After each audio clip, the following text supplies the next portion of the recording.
वक्फ विधेयक कुटिल रणनीतियों का हिस्सा है। इसका उद्देश्य समुदाय की सामूहिक संपत्तियों को जब्त करना है।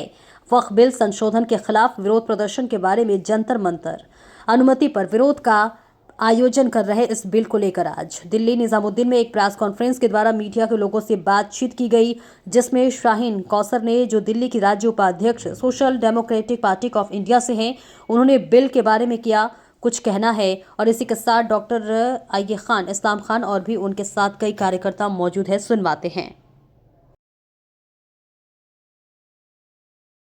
बीजेपी के समर्थन में मुस्लिम लोग हैं, ऐसा आप लोग कह रहे हैं। बाकी 99% मुस्लिम जो है इस बिल के खिलाफ है। वो नहीं चाहता कि इस तरह का अमेंडमेंट की बात आए, क्योंकि अमेंडमेंट की जरूरत तब होती जब वक्फ की कहीं दिक्कतें होती।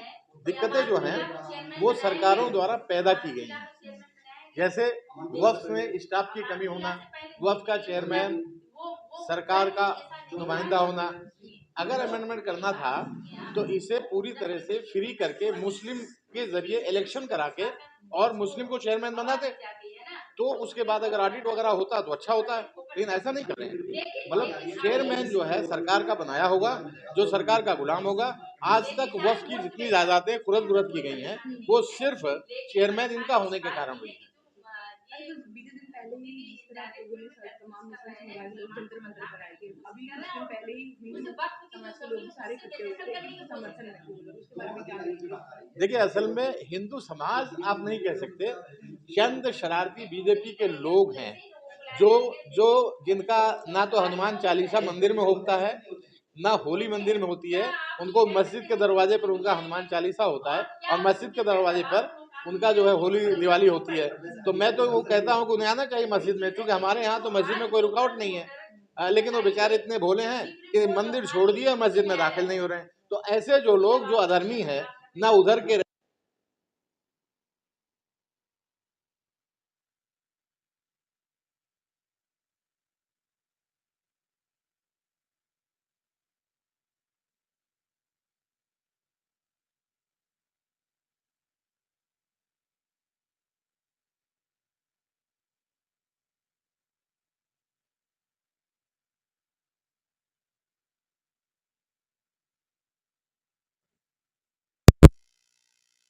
लेकिन अगर चंद लोगों को शरारत के लिए रोजगार मिलता है तो वो बेचारे अपना रोजगार चला रहे हैं, इसलिए इनको ये आप लोगों को दिखाने का मौका मिल रहा है।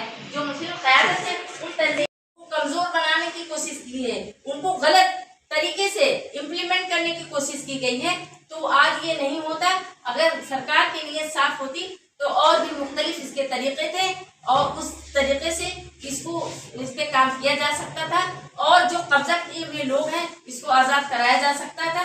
और उस मद में जैसे लेडीज की आप बात कर रहे हैं जिसमें महिलाएं नहीं हैं, तो इस पे भी आप जो है आवाज उठा सकते थे, इसको उसमें शामिल किया जा सकता था।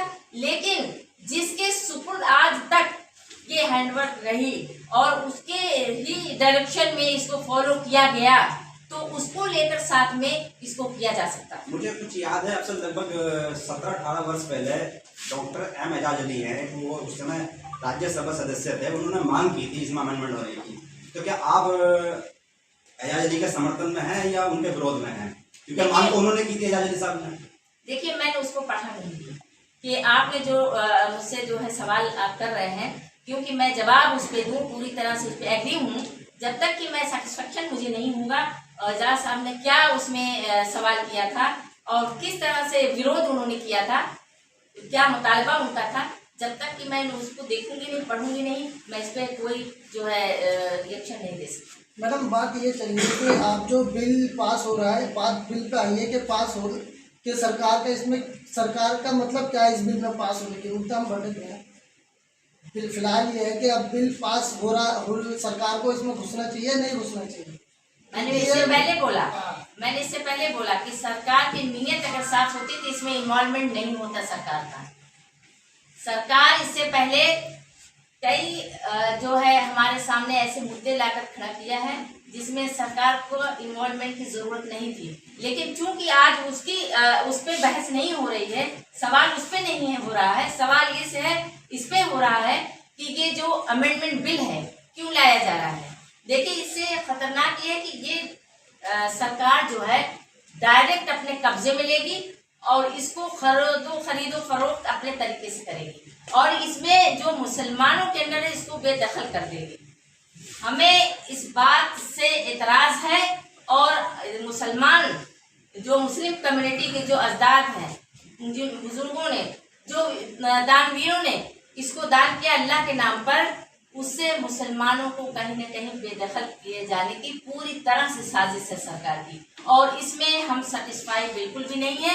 इसका हम सख्त विरोध इसलिए कर रहे हैं कि अगर सरकार की नीयत साफ होती तो वो डायरेक्ट सवाल करती है और बुला करके बात करने की पूरी कोशिश होती, लेकिन ऐसा सरकार की तरफ से एक बार भी नहीं किया गया। डॉक्टर साहब, मेरा सवाल आपसे है क्योंकि किरण रिजिजू ने साफ तौर पर पार्लियामेंट में खड़े होकर के कहा है कि जहां मुसलमान पहले सजदा करते थे वो ज़मीन वैसी की वैसी रहेगी। 2025 के बाद में अब जो नया रजिस्ट्रेशन होगा उसके ऊपर सरकार दावा करेगी, पर मुसलमानों को भड़काने की कोशिश जो है वो संगठन द्वारा, पार्टियों द्वारा की जा रही है। क्या लगता है कि सरकार की नीयत इसमें लग रहा है कि आपको कि 2025 से पहले वो कोई क्लेम नहीं करेगी? शुक्रिया आप सभी लोगों का।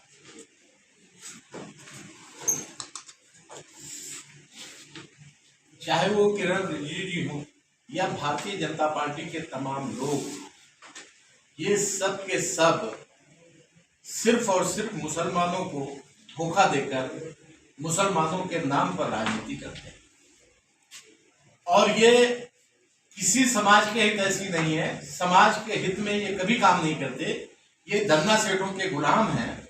आज आप देखें कि तमाम लोग देश का धन लेकर विदेश जा रहे हैं और उनकी तरफ इनकी नजर नहीं है, लेकिन चूंकि आपका सवाल है वक्फ को लेकर, तो जो लोग पूरे संसदीय चुनाव में एक मुसलमान को अपनी पार्टी से टिकट नहीं दे सकते, वो लोग मुसलमानों के हित में कोई काम कर सकते हैं क्या?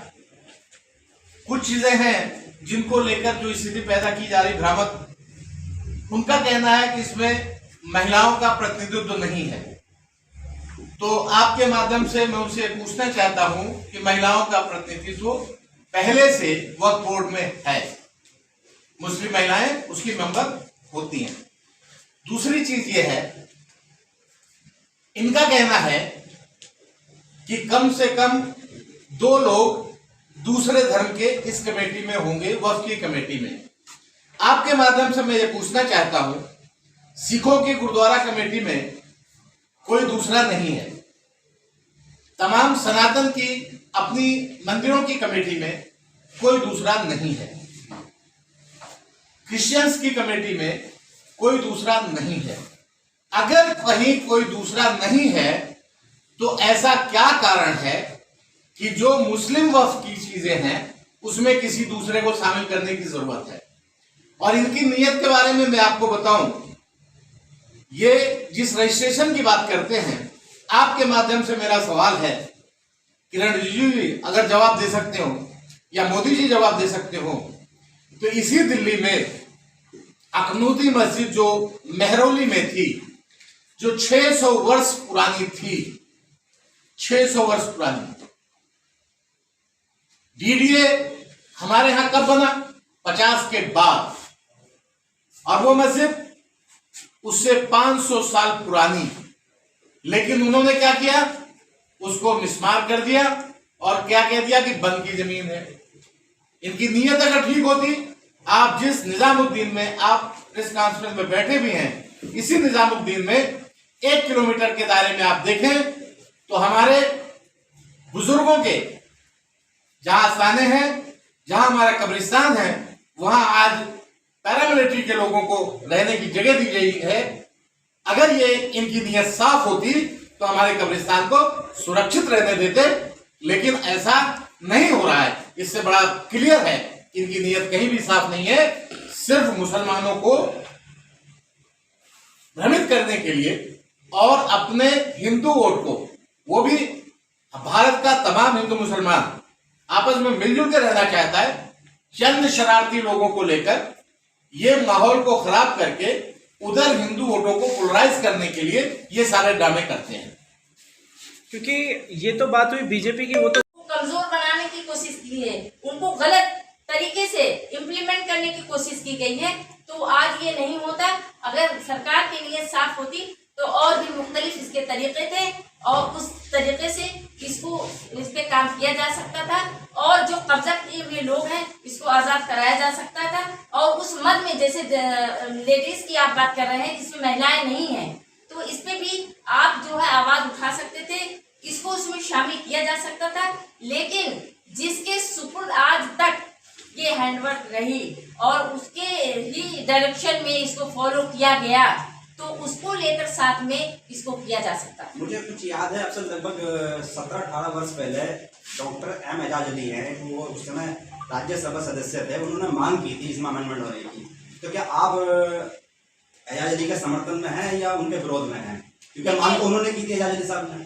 देखिए, मैंने उसको पढ़ा नहीं कि आपने जो मुझसे जो है सवाल आप कर रहे हैं, क्योंकि मैं जवाब उस पर दूँ पूरी तरह से उस पर एग्री हूँ, जब तक कि मैं सेटिस्फेक्शन मुझे नहीं होगा एजाज साहब ने क्या उसमें सवाल किया था और किस तरह से विरोध उन्होंने किया था, क्या मुतालबा उनका था, जब तक कि मैं उसको देखूंगी नहीं, पढ़ूंगी नहीं, मैं इस पर कोई जो है रिएक्शन नहीं दे सकती। मैडम, बात ये चल रही है कि आप जो बिल पास हो रहा है, बात बिल पे आई है कि पास हो कि सरकार का इसमें सरकार का मतलब क्या है इस बिल में पास होने की, उतना हम भटक गए हैं। बिल फिलहाल ये है कि अब बिल पास हो रहा, सरकार को इसमें घुसना चाहिए नहीं घुसना चाहिए। मैंने इससे पहले बोला कि सरकार की नीयत अगर साफ होती तो इसमें इन्वॉल्वमेंट नहीं होता सरकार का। सरकार इससे पहले कई जो है हमारे सामने ऐसे मुद्दे लाकर खड़ा किया है जिसमें सरकार को इन्वॉल्वमेंट की जरूरत नहीं थी, लेकिन चूंकि आज उस पर बहस नहीं हो रही है, सवाल उस पर नहीं हो रहा है, सवाल ये से है इस पे हो रहा है कि ये जो अमेंडमेंट बिल है क्यों लाया जा रहा है। देखिए, इससे खतरनाक ये है कि ये सरकार जो है डायरेक्ट अपने कब्जे में लेगी और इसको खरीदो फरोख्त अपने तरीके से करेगी और इसमें जो मुसलमानों के अंदर है इसको बेदखल कर देगी। हमें इस बात से एतराज है और मुसलमान जो मुस्लिम कम्युनिटी के जो अजदाद हैं, जिन बुजुर्गों ने, जो दानवीरों ने इसको दान किया अल्लाह के नाम पर, उससे मुसलमानों को कहीं न कहीं बेदखल किए जाने की पूरी तरह से साजिश है सरकार की और इसमें हम सेटिस्फाई बिल्कुल भी नहीं है। इसका हम सख्त विरोध इसलिए कर रहे हैं कि अगर सरकार की नीयत साफ होती तो वो डायरेक्ट सवाल करती है और बुला करके बात करने की पूरी कोशिश होती, लेकिन ऐसा सरकार की तरफ से एक बार भी नहीं किया गया। डॉक्टर साहब, मेरा सवाल आपसे है, क्योंकि किरण रिजिजू ने साफ तौर पर पार्लियामेंट में खड़े होकर के कहा है कि जहां मुसलमान पहले सजदा करते थे वो ज़मीन वैसी की वैसी रहेगी, 2025 के बाद में अब जो नया रजिस्ट्रेशन होगा उसके ऊपर सरकार दावा करेगी। पर मुसलमानों को भड़काने की कोशिश जो है वो संगठन द्वारा, पार्टियों द्वारा की जा रही है। क्या लगता है कि सरकार की नीयत इसमें लग रहा है कि आपको कि 2025 से पहले वो कोई क्लेम नहीं करेगी? शुक्रिया आप सभी लोगों का।